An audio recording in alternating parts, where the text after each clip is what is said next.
Hi ladies, welcome back to my channel. Also, welcome if you're new. Today I want to talk about insecurities. We all have at least one thing we're insecure about. It's completely normal to feel that way. Insecurities can be defined as an uncertainty or anxiety about yourself. It is essentially a lack of confidence. Now, ladies, insecurities stem from a lot of things. For example, our childhood, past traumas, toxic relationships.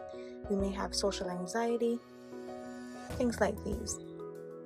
Now, a few weeks ago, when I was being extremely hard on myself, I came upon a TED Talk by Caitlin Wu.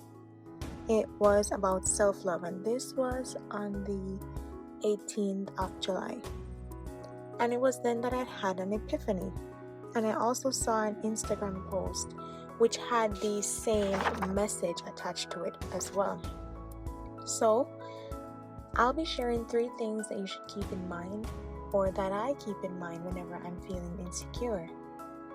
Number 1, your value is not rooted in what you do. In my journal on that very same date, I wrote this: I am not defined by the things I do, or by the things I'm able to do.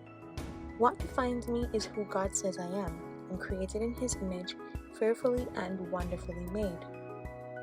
We oftentimes define ourselves by the things we do. We may say, oh, I'm a mom, I'm a wife, I'm a teacher, I'm a YouTuber, I'm an entrepreneur.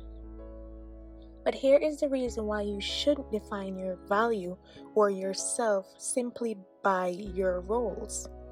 What if, God forbid, you hit a rough patch in one of those roles? Maybe you have a down month for your business, or as a mom, sometimes mothers go through so much. New mothers go through things like postpartum depression, things like those.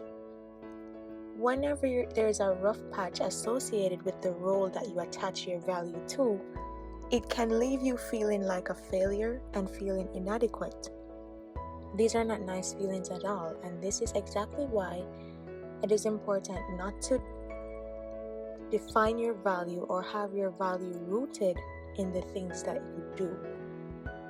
Number 2, accepting life's lessons. You live and you learn. If you allow yourself to embrace challenges, the bad and the ugly, you allow yourself to grow. You grow by doing something and then looking at the outcome, and if it's not an outcome you're pleased with, you reanalyze how you could improve the next time that you do it. That's growth.